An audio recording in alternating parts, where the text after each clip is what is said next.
Hola. ¿Qué tal? Saludos a todos y a todas. Sí, yo he estado aquí saludando, lo que pasa es que, claro, como no hay sonido, parece que, que no hay nadie.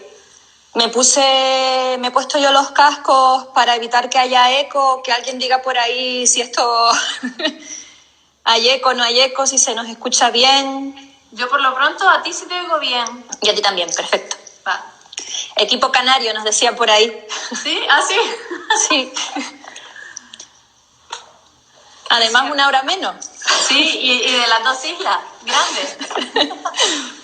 Representación de las 2 provincias tenemos. Exacto, sí. Bueno, vamos a esperar un poquitín a que la gente... Sí, porque la chica de ahora todavía se estaba despidiendo justo cuando yo lo abrí. Así que tienen tiempo para ir al baño, para coger agua.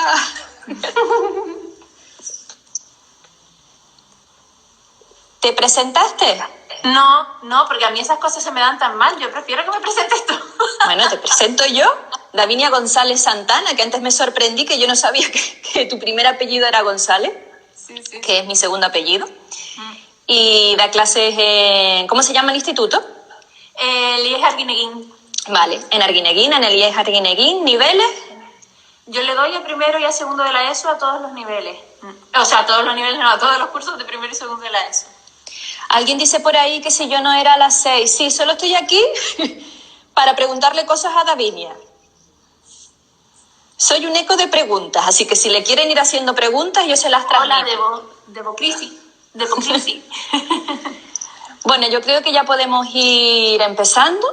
Sí, va. Vamos a marcar por aquí para no despistarnos mucho con el tiempo, porque es media horita. Y queremos que sea interactivo, entonces no se corten, pregunten y no se queden con dudas. Por un lado, pregunten, y por otro, media hora no da tiempo de nada. Entonces, vamos a ver si buscamos ahí el punto de equilibrio, y si se quedan con preguntas que no se puedan responder o se quedan con dudas, pues después de la media hora contactan con Davinia, con Davi en su perfil, y con cariño pues hacen las preguntas que vayan quedando por ahí. Esta charla, pues nada, en principio de lo que vamos a hablar es un poquito de cómo introducir el yoga en la escuela. Quizás nos vamos a centrar a lo mejor un poquito más en secundaria, pero también vas a dar pautas para primaria, ¿verdad? Sí, sobre todo a mí me gustaría enfocarlo, aunque yo soy de secundaria, sí proponer que esto se dé de primaria para que cuando se dé en secundaria se vea como algo normal, porque lo que nos pasa a todos en secundaria es que cuando queremos meter contenidos tipo relajación y respiración, está la típica sopladera esta nerviosa de ¿sabes? Que se empiezan a reír, y entonces como que no se toman en serio algo tan beneficioso como es la relajación y la respiración, ¿no? Y entonces hay que sentar las bases desde la primaria para que en secundaria luego no se vea pues como un tabú o como algo que no es, ¿no? Dice por ahí Pablo se toca conectar niveles y que todos somos uno, y es verdad, o sea, cuando a lo mejor no llega alumnado a secundaria y carecen de experiencias en primaria, nosotros lo notamos un montón. Entonces el hecho de que haya coherencia entre todo lo que hacemos en todas las etapas, no solo que haya coherencia, sino que haya riqueza en vivencias, pues hace que cuando el alumnado termine la educación obligatoria realmente haya tenido un bagaje y tenga tantas experiencias que haya realizado en el centro que las pueda transferir a su día a día. Primera pregunta que te quería hacer. ¿Tipos de yoga? Uh-huh. ¿Qué tipos hay? Y si todos esos tipos de yoga son aptos para hacer en clase. Vale, a ver, de estilos de yoga hay muchísimos. El yoga que conocemos actualmente viene todo de Krishnamacharya, ¿vale? Entonces, de Krishnamacharya, que tenía su linaje, por acontecimientos históricos que pasaron en la India cuando empezó todo esto, hace 100 años o un poco más, pues entonces se empezó a crear un tipo de yoga, por ejemplo, el Ashtanga, se creaba mucho para esos niños que necesitaban movimiento y para crear unas exhibiciones para rescatar de nuevo el yoga, ¿no? Porque por la conquista de Inglaterra y demás, pues se estaba perdiendo todo, se estaba cristianizando el país y demás, y estaban perdiendo sus propias costumbres. Entonces han aparecido en estos últimos 100 años un montón de estilos de yoga. El Hatha Yoga, que es el sol, por decirlo de alguna manera, de donde salen diferentes rayos, que puede ser el Vini Yoga, el Ashtanga Yoga, el Iyengar, ¿vale? Todo lo que sea yoga, pero con otro nombre, todo viene del Hatha. Lo que nosotros conocemos como el Hatha clásico, para mí es el más útil en el sentido de para las clases de secundaria o tanto de primaria también, porque son la base, son en realidad las posturas en sí. Entonces siempre vamos a partir del Hatha Yoga y luego yo tengo aquí que te apunté, por ejemplo, el acroyoga. El acroyoga al final viene a ser como el acrosport. ¿Qué hay que tener en cuenta? Que lo hemos hablado tú y yo ya en alguna ocasión, la seguridad. Igual que en el acrosport, que está el portor, el que vuela y el ayudante, en acroyoga también está la base, el que vuela y otra persona que ayuda, ¿no? Y, por ejemplo, a no ser que tengas mucha formación en acroyoga, yo me centraría sobre todo en movimientos básicos, en posturas básicas, que a lo mejor no puedes fluir de una a otra porque te falta esa conexión, que en acroyoga no está, porque es subes a una pirámide, te bajas, haces un baile o lo que sea, un nexo de unión, y vas a otra, te bajas, es algo como más estático, no tan fluido como el acroyoga. Entonces hay que tener mucha formación en acroyoga y ellos tienen que tener mucha práctica para poder hacer una sesión entera sin esos parones, ¿no?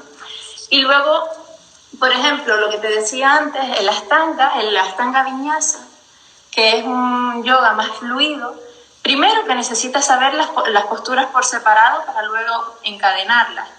Y segundo, que para ellos sí que ese tipo de yoga, que es más vigoroso, es más motivante. Entonces, lo que pasa es que, claro, el Ashtanga son unas series que ya están establecidas, ¿vale? Y entonces empiezas y terminas. Y entonces, no sé cuánto tiempo dará eso en una clase de yoga de nosotros, de secundaria, que tenemos de los 55 minutos, realmente 50. Y entonces... A ver, te interrumpo y aprovecho porque yo creo que conecta con cosas que también íbamos a tratar, que habla por aquí Albertillo Verde, no me acuerdo el nick, bueno, Albertillo Valde. A ver si lo puedo ver. Habla de la técnica y Ajá. Yo te quería preguntar si crees que es necesaria formación específica como profesores y profesoras de educación física para incluir el yoga en las sesiones. A ver, mi respuesta ante la formación, hay una frase por ahí que no me acuerdo de quién es, que es: quien se atreve a enseñar nunca debe dejar de aprender. O sea, si te vas a poner a enseñar lo que sea, incluso la percusión corporal esta mañana de Marta Arévalo, obviamente te tienes que formar. Cuanto no más si es de yoga. Por ejemplo, yo en la carrera, que ahora es un grado, ¿no? Pero yo cuando la estudié era una licenciatura de 5 años. Pues yo sacarme la certificación de yoga me costó 3. O sea, no es algo que tú puedas hacer ni en un fin de semana, ni en un mes, a lo mejor yo puedo hacer ahora que ya tengo esa base de 3 años, un curso de un mes específico de una de esas ramas del sol, por ejemplo, de Yin Yoga o de Vinyasa, o un mes intensivo de acroyoga, sí, pero si tú quieres tener la base, realmente la formación la necesitas, claro que sí. Después también a mí me gustaría preguntarte, yo creo que es un falso mito, pero bueno, también para aclararlo, el mito del yoga como relajante, como actividad de baja intensidad. Vale, el mito, lo de la relajación, obviamente el yoga sí que relaja. Lo que sí es verdad que no es así es que no sea una actividad sin intensidad. Obviamente le puedes dar dentro de cualquier estilo que cojas. Por ejemplo, el Iyengar es muy intenso, el Ashtanga es muy intenso, el acroyoga también puede ser muy intenso. Vale, yo por ejemplo, de hecho tengo un vídeo que te lo hice a ti el año pasado, uniendo lo que es el saludo al sol, como tú coges las diferentes partes del saludo al sol y dices, a ver, es que esto es una flexión de brazos, pues entonces estás trabajando la fuerza. El tema de que estés todo el rato sin parar, estás trabajando la resistencia. Subes, bajas, tocas el suelo con las manos, con las piernas rectas, estás trabajando la flexibilidad. Tenemos las cuatro, bueno, quitando la velocidad, tenemos todas las capacidades físicas básicas ahí. Entonces, el yoga trabaja con intensidad o no, según cómo lo plantees, las capacidades físicas básicas.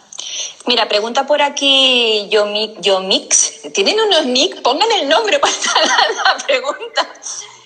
¿Qué estilo de enseñanza podrías recomendar más allá de la modificación del mando directo para enseñarlo? Y quizás, bueno, respondemos a esto y ahora te hago otra pregunta relacionada también. Vale, esa es la parte que a mí más me está costando realmente, porque yo antes de ser, yo no había entrado en listas hasta 2016, que me pude examinar porque llevábamos un parón de 8 años sin oposiciones. Total que llevaba 6 años de autónoma dando clases de yoga. Estaba muy acostumbrada al mando directo.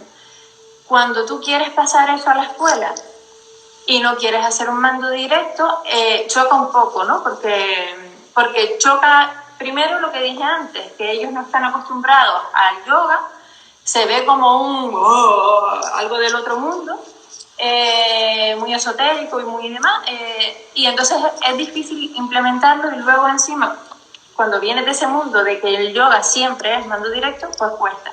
¿Qué es lo que estoy haciendo yo ahora, no? Aprovechando esto que está pasando, por suerte, por desgracia, porque obviamente es una desgracia que la gente lo esté pasando mal y se esté muriendo, pero nos está dando una de oportunidades tremendas. Entonces, yo, por ejemplo, ¿qué he hecho? Antes de que pasara todo esto, yo tenía en los recreos yoga, pero además porque me lo pedían los chiquillos, sobre todo los de primero de la ESO. Yo lo propuse, y lo propuse con la intención un poco más que nada por mis compañeras y tal, que como sabían que yo era profe de yoga, todo el mundo me pedía yoga, y dije, ajá, pues total que tengo a todos los de primero, como los patitos que les llamo yo, que me siguen y se meten. Y entonces, y profesores nada más que hay una, mayor. Entonces, ahí sí que sí, al mando directo. Y lo que he sacado ahora, que me lío un poco, con esta situación que está pasando, es que yo he marcado el saludo al sol a través del vídeo, y lo que les he propuesto como reto, por decirlo de alguna manera, es que ellos me manden un cuento elaborado por ellos con las diferentes posturas de saludo al sol. Y entonces ahí en realidad hay un descubrimiento guiado, ¿no? Porque tú les enseñas las posturas y luego ya ellos pueden crear. Es también en alguna de las conversaciones que hemos tenido que, como cualquier deporte, o sea, hacer una aproximación a esa actividad muchas veces ni siquiera implica hacerla del todo. O sea, muchas veces jugamos a hacer yoga, pero en realidad no estás haciendo yoga de verdad. Entonces ahí sería la aproximación y la modificación para salir del mando directo. Que utilicemos el yoga como un recurso más dentro de todos los que tenemos, y no es centrarte en que la postura esté perfecta y respires 5 veces. O sea, huyendo un poco de lo que es la práctica real. Por aquí tenía yo también para preguntarte que quizás el yoga sea una de esas prácticas que están un poco feminizadas y parece que a los chicos les va a gustar menos en el contexto educativo, aunque ya me has dicho en otras veces que hay algunas modalidades donde practican más hombres que mujeres. Y después, ya si nos vamos a la parte más estricta del yoga, algo de lo que no se habla nunca por ningún lado, y es de que las mujeres tenemos la regla. Sí. Que parece que en el siglo en el que estamos esto sigue siendo un tabú.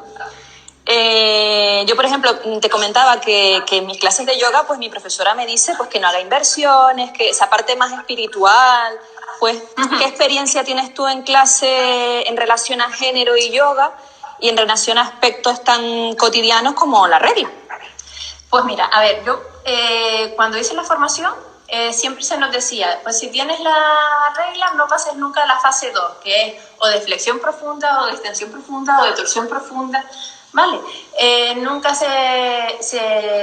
nos quedábamos siempre en la fase número 1, y que tiene más apertura y demás, y sí es verdad que se nos decía que no se hicieran invertidas, ¿no? Posturas invertidas. La cuestión es que yo, por ejemplo, siempre decía, ¿pero por qué? ¿Pero por qué? ¿Pero por qué? ¿No? Muchas veces no hay esa evidencia científica que siempre, como te he dicho en otras ocasiones, siempre he pensado hacer un doctorado por investigar, ¿no? Pero no la hay, o yo no la he encontrado, que evidencie que hacer una postura invertida sea malo cuando tenemos la regla. Sí es verdad que si te pones a pensar, tú dices, a ver, el yoga viene de la India. La India es un país machista, con lo cual antes las mujeres no hacían yoga, porque las mujeres antes de Krishnamacharya, quienes practicaban yoga eran o las mujeres de o las hijas de, pero fue Krishnamacharya quien entró a una extranjera que era Indra Devi, quien la metió en todo este mundo y la aceptó y la formó como profesora. Vale, entonces puede que venga algo por ahí, que tenga un ramalazo de machismo, el tema de que las invertidas, puede ser que haya algo a nivel energético que la ciencia todavía no haya podido evidenciar, no lo sé. Que lo hay, lo hay. También es verdad que te digo, lo más importante al final, te digan A o te digan B, es escucharte a ti y decir, yo cuando hago invertidas, ¿me duele la cabeza después? Cuando tengo la regla, pues no las hago. Pues no las hago, simplemente. Porque algo por ejemplo, que a lo mejor habrá gente que se ría, gente que le ha pasado o no. Yo, por ejemplo, cuando subo a una invertida y bajo y estoy premenstrual, luego tengo peos vaginales, en el sentido de que, claro, ahí hay un cambio. Hay un cambio en todo nuestro aparato reproductor. Con lo cual, algo puede haber de verdad en todo eso. Yo, sinceramente, lo desconozco, ¿no? Sí es verdad que probándolo en mí, cuando llegas a tantos años de práctica ya te haces sensible y dices, esto no lo voy a hacer porque no tengo el día para esto. Sería algo a tener en cuenta. Mira, por aquí nos comenta Yoga con Chantal que ella ha creado un canal para el alumnado y que le está funcionando muy bien, que también está probando con la parte de los cuentos para el alumnado más pequeñito. Y yo te quería preguntar o recordar, pues, el hecho de, o qué opinas tú, de la visión distorsionada y el postureo que hay muchas veces, por ejemplo, en Instagram, de esas fotos de hiperextensiones, vamos, que eso no es yoga, ¿qué opinas tú? Y realmente si puedes recomendarle a los compañeros y a las compañeras algunos canales o algunas personas a las que seguir que realmente demuestren esa profesionalidad que necesitamos en el aula.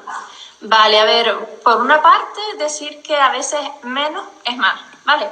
El yoga no es la postura más difícil ni más rocambolesca, ¿vale? Al final el yoga, uno de los preceptos de yoga dentro de los yamas que hay es ahimsa, que es la no violencia. O sea, lo primero que tienes que hacer es no violentar a tu cuerpo y no hacerle daño. Si tú para conseguir una foto estás haciendo una postura que te puede lesionar, no estás haciendo yoga, estás haciendo postureo, ¿vale? Eso que quede claro de primera. Luego, por ejemplo, cuando eres una persona que lleva muchos años practicando y obviamente quieres ir a más y quieres profundizar y quieres conocer más, pues ¿por qué no hacer posturas de grandes extensiones? Pero siempre y cuando haya ese conocimiento detrás, haya sido guiado o autoguiado de forma correcta. Yo, por ejemplo, sigo a un chico estadounidense que se llama Yogi Sain, que si van a seguir a alguien, que sigan a todo el mundo que sea de Iyengar. O sea, todo lo que ponga Iyengar detrás tiene una buena corrección postural, ¿vale? Entonces, ese tipo de personas para seguir. Aquí tengo otra chica que se llama Jose Banjal, que es de aquí de Gran Canaria.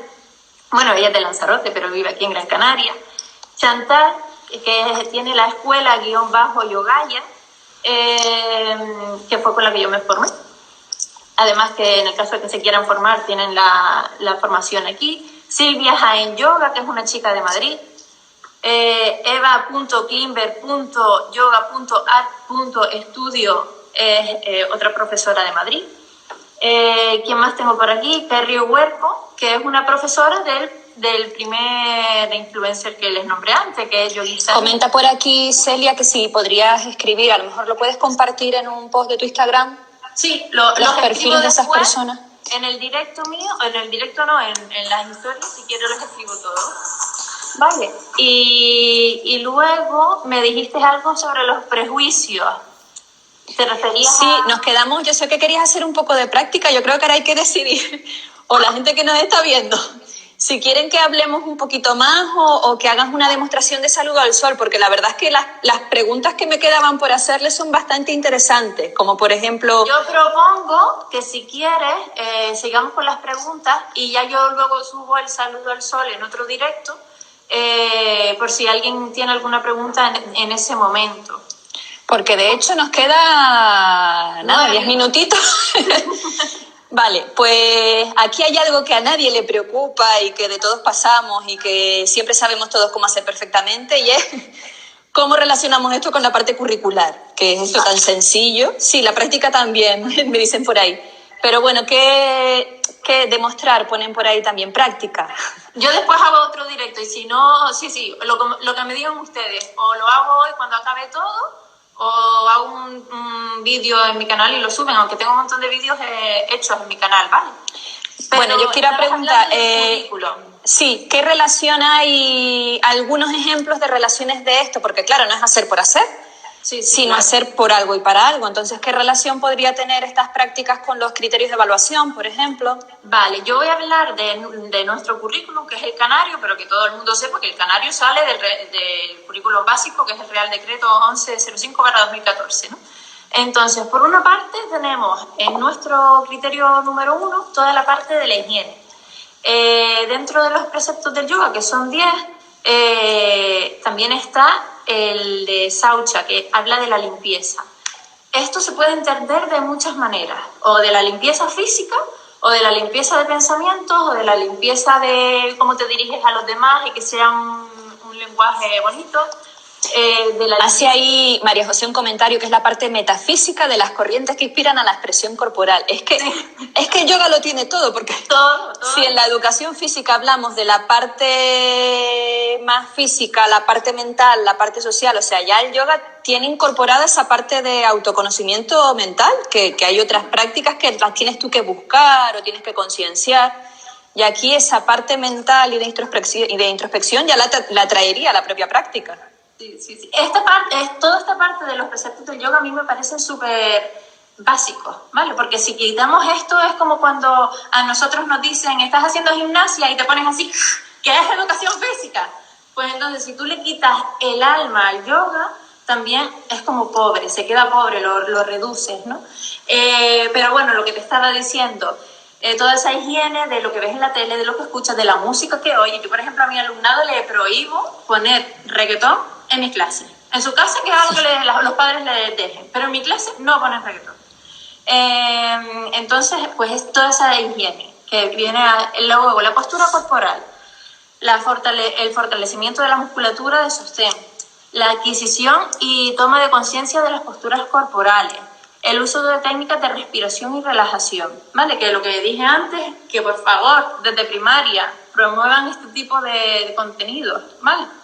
Luego, por ejemplo, el aumento de las capacidades físicas básicas, que se mejoran a través del yoga, y la estructura y funcionalidad del cuerpo. También les hice a mis alumnos, ahora en este confinamiento, escribí en mi blog sobre el sistema respiratorio y luego les hice pues 3 ejercicios que tienen que ver con la respiración, ¿no? Entonces ahí también le estás enseñando.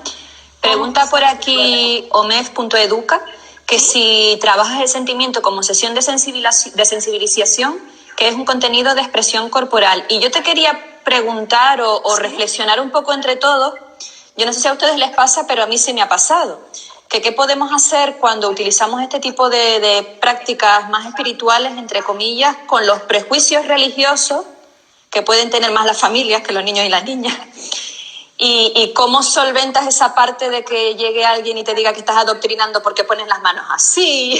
Y cantamos el OM. Sí, ese tipo de cosas. Mira, yo por ejemplo, no solamente lo tienen, bueno, los niños sí es verdad que lo suelen tener menos porque ellos simplemente se ríen y ya está. Los padres a lo mejor sí, pero es que incluso los adultos que me han venido a clase, yo lo que les digo es, siéntete libre y si tú no sientes cantar el OM, no lo cantes. Di una A, porque al final, ¿qué es un OM? Sino una exhalación larga. Tú coges aire y lo sueltas en mucho tiempo, ¿vale? Es relajación, activación del sistema parasimpático. Que en vez de OM quieres decir una A, una E, una I, una O, una U, di lo que quieras. No quieres decir nada, simplemente suelta el aire. Con las manos aquí, o si quieres con las manos sobre las rodillas. Vale, entonces yo lo que les hago es llevarles a la tierra y quitar toda esa burbuja, a lo mejor hacer terrenal el tema de decir, es que esto es esto, ¿vale? O sea, un OM no deja de ser una exhalación larga que produce un estado de calma. Nos quedan 4 minutitos, por aquí tengo pendiente hablar de adaptaciones, de diversidad, de tipos de prácticas, de materiales para clase. En media hora no da tiempo de dar unas formaciones. Pero mira, yo conozco que la persona de después son 2 chicas súper simpáticas, a lo mejor 5 minutos más. No sé, podríamos a lo mejor hacer un barrido rápido por todo eso. Sí. Sí que es cierto que, bueno, que la gente te siga en tu canal y tus vídeos de YouTube, que ahí si te pedimos vídeos y si pedimos interactuar contigo, lo digo por propia experiencia, tú nos grabas los vídeos, nos puedes grabar tutoriales, podemos interactuar, que recuerden que las redes no están solo para coger cosas de otros, que es que podemos interactuar y crear recursos comunes. Y hablábamos el otro día de mostrar, yo te decía estas cartas. Sí, que yo tengo también estas por aquí. Que fue un boom que nos tiramos todos a... Esas me encantan. Nos tiramos todos a Lidl, estas son de Lidl. Son recursos y al cómo lo utilicemos pues ya depende de cada uno, de cada una.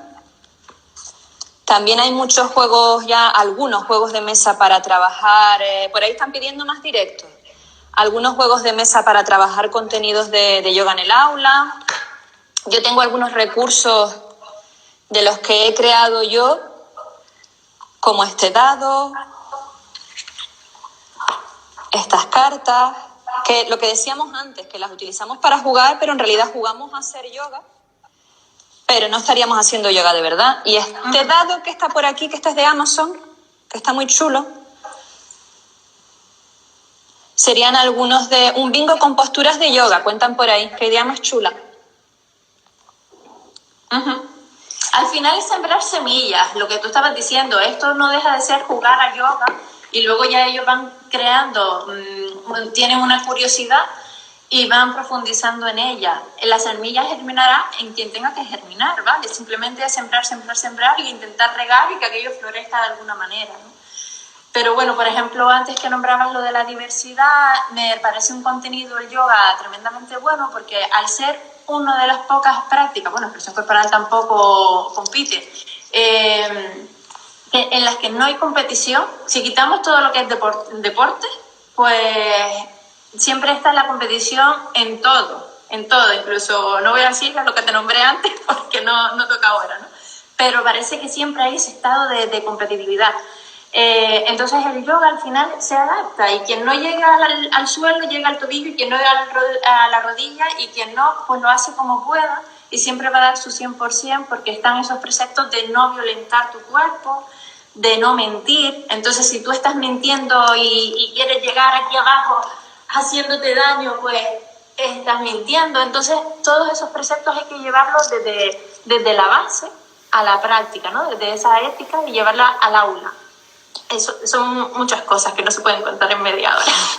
Bueno, tenemos que ir cerrando ya, pero eso sí, el tutorial de Saludo al Sol, que te lo pidan por ahí con corazoncitos ya todo el mundo, que es una de las cosas que podemos llevar al aula desde ya. Aquí Cristinar29 dice de trabajar de forma transversal el yoga. Por supuesto, es que... Evidentemente. Antes preguntaban también por relacionarlo con el mindfulness, Vixilla, no sé cómo se dice. Entonces, pues hablaba de relacionarlo con mindfulness, pues claro que sí. Yo me despido ya. Vale, sí, yo también para ver la siguiente clase y nada, quedamos si quieres, ¿cuándo quedamos? Y seguimos hablando de esto para la gente que se le ha quedado un poco corto. Queda tiempo por delante, queda tiempo de confinamiento. Vale. Pues nada, estén atentos a las redes y ya profundizaremos. Hasta luego. Muchas gracias, chao.